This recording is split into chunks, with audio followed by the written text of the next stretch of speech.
Hello employers, are you aware of the important and new compliances under the Apprentices Act 1961 which was amended in 2014? Since 2014, this act is being enforced in a big way for all companies under the government's Skill India mission. In its new avatar, the Apprentices Act 2014 brought in a new set of compliances for all employers with mandatory online compliance reporting by employers. Allow us to show you the new compliance structure and how C-Quel can help you navigate the multiple layers of actionables for the employer. Let's spend a second on the history of the Apprentices Act. Before 2014, the compliance under the Apprentices Act was limited only to manufacturing companies. Employers treated this as a minor act which required factories to provide on-job training opportunities for ITI and vocational students only. But 2014 changed everything. The government decided to make it mandatory for all companies to provide on-the-job training to all types of freshers, graduates, and students on the verge of employment. This became a Skill India mission for the central government and a big compliance mandate for all companies in India. Let's see how. The implementation of the Apprentices Act 2014 and Rules 2015 moved through slowly. There were different government portals for registering trade apprentices and optional trades. September 2019 saw a fresh round of amendments and the new Apprenticeship Rules 2019 were notified. In April 2020, a new unified portal was launched for all types of apprenticeship opportunities, and the URL for compliance is www.apprenticeshipindia.org. First, let's see the opportunities for employers. What benefits does this revamped Apprentices Act offer employers? Employers can engage a huge talent pool by paying nominal stipends. Employers are exempted from EPF and ESI contribution for such apprentices. Employers can also claim a reimbursement from the government of part of the stipend paid by them. Employers can also undertake skill training from their CSR funds over and above the requirement under the Apprentices Act. Sounds interesting, right? Before we check on compliance activities, here are some important compliance facts.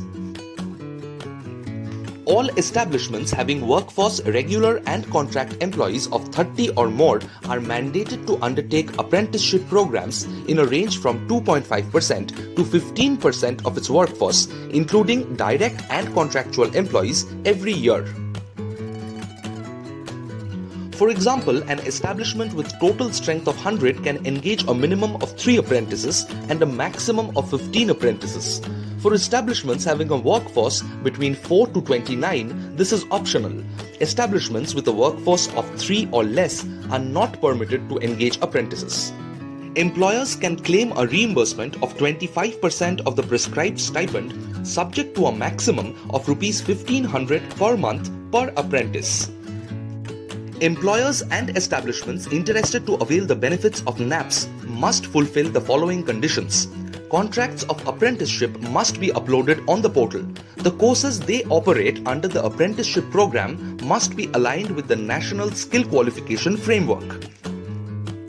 There are 2 categories of apprenticeship opportunities. Designated trades, those notified by the government, are referred to as designated trades, and optional trades, the other trades which are not included in the notified list of the designated trades but opted as a trade or course to be run under the Apprentices Act by an establishment. These are referred to as optional trades.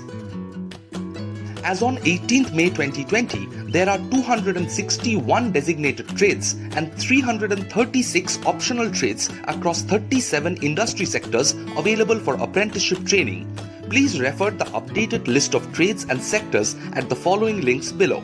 Besides, there are 2,000 plus NSQF aligned qualification packs designed for short-term courses which the establishments can choose from and add a component of shop floor training or on-the-job training and design an apprenticeship curriculum and run the apprenticeship program under optional trade. The establishment can create a new course in their login ID and submit the curriculum online at www.apprenticeshipindia.org. Who all are eligible to be apprentices under the Act? Any individual who has completed 14 years of age, 18 years in case of hazardous industries, is a minimum of 5th class pass for optional trade, is meeting the standard of physical fitness for the course, and having minimum educational qualification prescribed for a trade can undergo apprenticeship training. What categories of apprentice are covered under the apprenticeship program? ITI pass-outs, graduates, diploma holders, all pass-outs from the NSQF aligned courses including PMKVY, DDU, GKY, etc. Dual learning mode from ITIs pursuing graduation, diplomas and freshers. The how-tos of employer registration. Now it's simple and fast. With effect from April 2020, establishments have to access the apprenticeship portal apprenticeshipindia.org and register themselves online for the apprenticeship program. They can opt to recruit apprentices for optional trades or designated trades or both. The establishment or employer can go to the Get Started option available on the portal. Note, online registration of contract of apprenticeship is mandatory for both designated trades and optional trades. Sounds interesting? Let's get going then. How can an establishment engage apprentices? Employer may access apprenticeshipindia.org for online registration, notify apprenticeship opportunities on portal, search and shortlist interested or suitable candidates specific to sector, trades, region, etc. online. Issue offer letters to candidates online for engaging as apprentices. Upon their acceptance of the offer, sign contract of apprenticeship with Apprentice Online. Submit contract of apprenticeship online for approval or registration by respective joint apprenticeship advisor or state apprenticeship advisor. Submit online attendance, leave and training records as part of program assessment. Whew, does it sound like a lot to be done? Don't worry employers. C-Quel can help you complete the A to Z of Apprenticeship Act 2019 compliance. Step 1. C-Quel can help with recruitment of apprentices. C-Quel will work closely and interact with the recruiting, onboarding, campus hiring team to identify and recruit apprentices. Step 2. C-Quel can help with online enrollment of apprentices. This includes training potential hires in online registration on the apprenticeship portal, following up with apprentices for online registration, required communication to the apprentices on missing documents to be uploaded on the apprenticeship portal till the enrollment is successfully completed. Step 3. C-Quel can help with program education. C-Quel will conduct enabling sessions for program managers. This will include audiovisual training materials created by C-Quel and posted on its online apprentice compliance tool. C-Quel will also conduct enabling sessions for the apprentices using the audiovisual medium and its online tool. Step 4. C-Quel will host an online apprentice management portal for the client. Apart from managing the government apprenticeship portal, C-Quel will also host an independent apprenticeship management portal for the client. This portal will be a storehouse of all the different apprenticeship courses offered by the client. It will have details of the different apprentices deployed under different departments. A little more about our compliance portal. Separate logins will be provided to apprentices for uploading documents in C-Quel's portal prior to government enrollment. Apart from leave and performance, program managers will be able to view apprentice profiles and enrollment document status online. The portal will also have a reporting dashboard from which the client can download apprentice profiling, quarterly training records, list of contracts issued with download option, stipend payment details from payroll, and other customized reports for seamless compliance monitoring. The portal will also serve as a repository of online leave, attendance, and training records.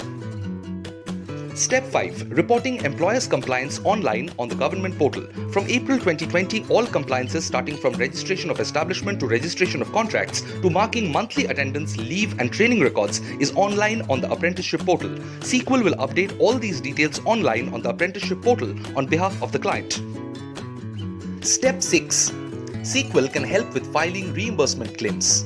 After the completion of each quarter, C-Quel will submit the claim for the government refund online. C-Quel will also ensure follow-up to obtain the refund on time for the submitted claims.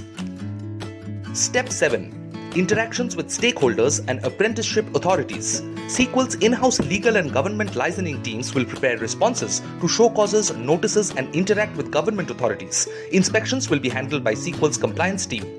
Coordination with internal client stakeholders will also be handled by C-Quel.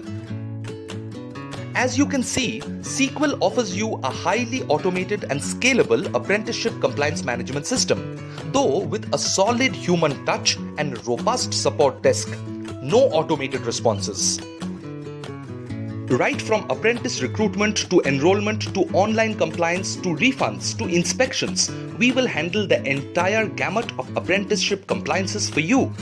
Our independent apprenticeship portal will provide you with an entire online repository of courses and training records with customized MIS. So what are you waiting for? Don't waste a second. Call or email C-Quel now for a live demo of our apprenticeship compliance management services. Make your company's compliance system agile enough to beat any pandemic or criticality. C-Quel has you covered. With our cloud compliance tool, Cloud Audit for company and vendor, and a robust central audit team, 100% labor compliance is no longer a dream.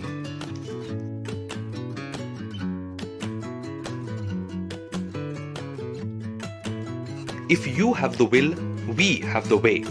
Call C-Quel now for a demo on how we can take your labor and employment compliance to new heights. Thanks for watching.